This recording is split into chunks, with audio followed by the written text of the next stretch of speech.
অন্নপূর্ণা রান্নাঘরে চলে এসেছি। নতুন আবার একটা ভিডিও নিয়ে হাজির হয়ে গেছি। দেখে নিলে কি কি মশলা নিয়েছি।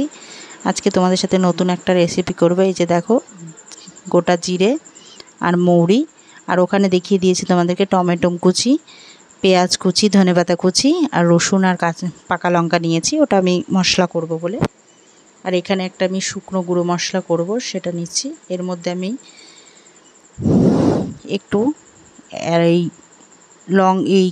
দারচিনি দিয়ে দিলাম, এলাচ, লং দিয়ে দিচ্ছি, আর মৌরি আর গোটা জিরে দিয়ে এবার একটু ভালো করে আমি এটাকে ভেজে নেব।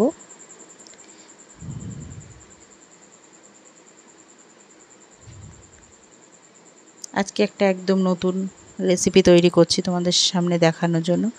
ভিডিওটা যদি ভালো লেগে থাকে অবশ্যই একটু লাইক করে দিও, একটা সাবস্ক্রাইব করো, একটু শেয়ার করে দিও, আর কমেন্ট করে জানিও ভিডিওটা কেমন লাগলো।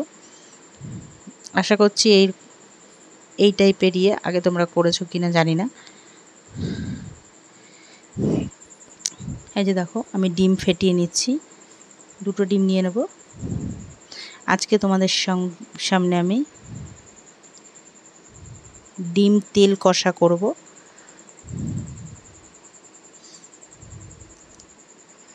দুর্দান্ত লাগে রুটি পরোটার সঙ্গে খেতে। এটা ভাতের সাথেও ভালো লাগে, তার থেকে বেশি রুটি আর পরোটার সাথে বেশি ভালো লাগে।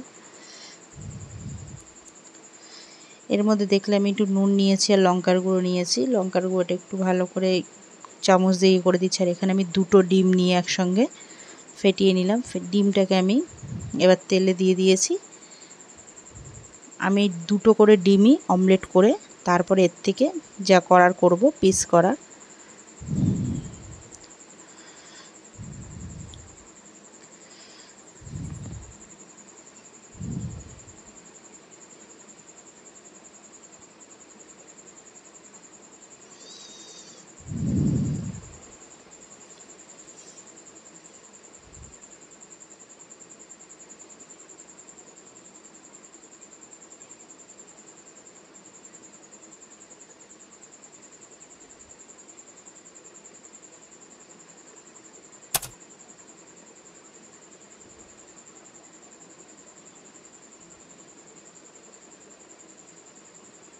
ডিমটা আমার এক পিঠ ভেজে, মানে ওই ডিমটা আমার তুলে ফেলেছি। আমার সঙ্গে একটা ফোন এসে যায়, সেই কারণে আমাকে ভিডিওটা একটু করতে লেগেছিল। তো সেই কারণে ওই ডিমটাই আমি কমপ্লিট করেই তুলেছি। তো পরের ডিমটাও ঠিক ওই একই পদ্ধতিতে আমি ভেজে নিচ্ছি। ওই যে এটার পাশ দিয়ে একটু লেজ বেরিয়ে গেছিলো, তো লেজটা আমি সরিয়ে নিলাম। জাস্ট মজা করছি তোমাদের সাথে। তা বন্ধুরা দেখো, এই যে এটাকে আমি এক পিঠ হয়ে গেছে, সুন্দর মতো ভাজা হয়ে গেছে, আর এক পিঠ ভেজে নিচ্ছি ভালো করে। এবার ডিমটাকে আমি কিভাবে টুকরো করব বুঝতে পারছি না। আগেরটা করেছি কিন্তু এটা একটু প্রবলেম, যাই হোক, মাঝখান দিয়ে টুকরো লম্বি কেটে নিয়ে তারপরে আমি ছোট ছোট করে টুকরো করে নিচ্ছি। যেহেতু ওটা ডিম তেল কষা, তো সেই কারণে এইভাবেই ডিমটাকে করতে হবে। নাহলে তো আমরা অমলেট করে করতেই পারি, সেটা নিয়ে কোনো কিছু, কিন্তু এইভাবে ছোট ছোট করেই টুকরো করে করতে হবে। পরেরটাও আমার হয়ে গেছে। আমি মোট এখানে 6টা ডিম করেছি। এবার আমি পুরো মূল রান্নায় চলে যাচ্ছি। এই যে তেল দিয়ে দিয়েছি, তেলও প্রায় মোটামুটি গরম হয়ে গেছে। ওর মধ্যে তেজপাতা ফোড়ন দিয়ে দিয়েছি, পেঁয়াজ কুচি,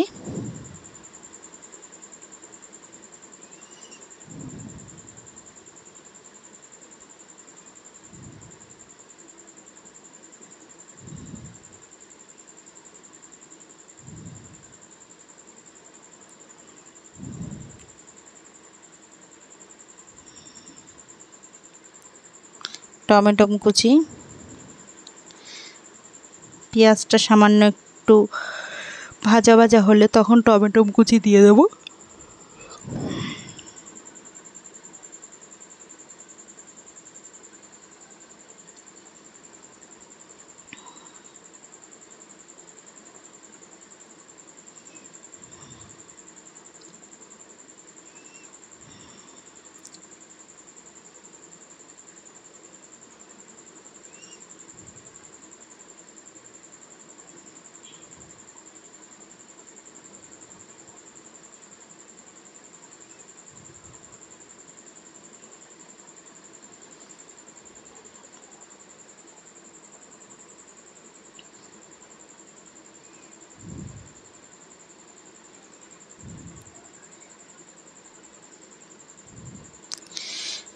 টমেটো আর পেঁয়াজটা আমি ভালোভাবে কষিয়ে নিয়েছি।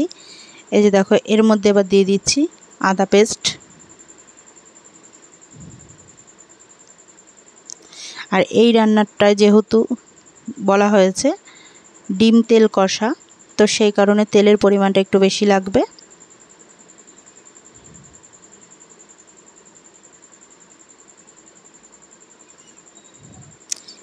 এর মধ্যে দেখছো এবার কি দিচ্ছি, টক দই।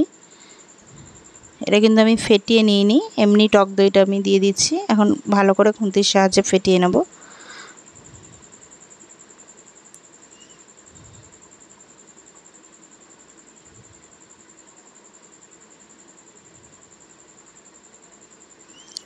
এর আগে তোমাদেরকে বলা হয়নি, ওই যে রসুন আর লঙ্কাটাকে পেস্ট করে রেখেছিলাম, ওটা কিন্তু আমি আগেই দিয়ে কষানো শুরু করেছিলাম, তারপরে আমি আদা বাটাটা দিয়েছি, ওটা তোমাদেরকে বলা হয়নি। এই যে দেখো, ঝোলটা দেওয়ার পর আমি কিন্তু ডিমটা দিলাম। ঝোল কিন্তু এখানে বেশি দেয়া যাবে না, এটা তোমাদের আন্দাজ মতন একদম লিমিটের মধ্যে। ঠিক আমি 6টা ডিম করেছি, 6টা ডিমের আন্দাজে যতটুকু ঝোল লেগেছে আমি ততটুকু ব্যবহার করেছি।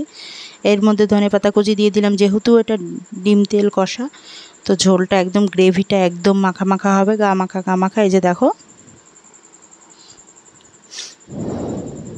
আর খুব তাড়াতাড়ি হয়ে যায় রান্নাটা, চট জলদি। আমরা তো ডিম অনেক রকমভাবেই খাই, সবসময় একঘেয়েমি খেতে ভালো লাগে না। এটা একবার ট্রাই করে দেখতে পারো, আশা করছি কাউর খারাপ লাগবে না। এই ওপর দিয়ে আমি সর্ষের তেল দিয়ে দিলাম। দুর্দান্ত টেস্টের এই খাবারটা, এই রেসিপিটা যার যার ভালো লেগেছে অবশ্যই কমেন্ট করে জানিও কাদের কাদের ভালো লেগেছে। ওপর দিয়ে গরম মশলা ছড়িয়ে দিলাম। আমার রান্নাটা প্রায় শেষের দিকেই। এটা আমাদের রাত্রের রুটির জন্য করছি, রাত্রে রুটি খাওয়া হবে, তো সেই কারণে আমাদের ডিম একদমই সেরকম খাওয়া হয় না তো সচরাচর। তো ভাবলাম আজকে একটু এই নতুন পদ্ধতিটা করে ফেলি চটপট, তখন ঝটপট বানিয়ে ফেললাম তেল ডিম কষা। বাড়িতে যদি কোনো অতিথি এসে থাকে, কিছু যদি হাতের সামনে না থাকে, ডিম থাকলে অবশ্যই এটা একবার বানিয়ে দেখতে পারো। তেল ডিমের কষাটা দুর্দান্ত টেস্টের এই রেসিপি আমার প্রায় হয়ে গেছে। এখন আমি গ্যাসটা বন্ধ করে দেব। এই যে দেখো, এই ঝোলটুকু মতো থাকবে, ব্যাস আমি গ্যাস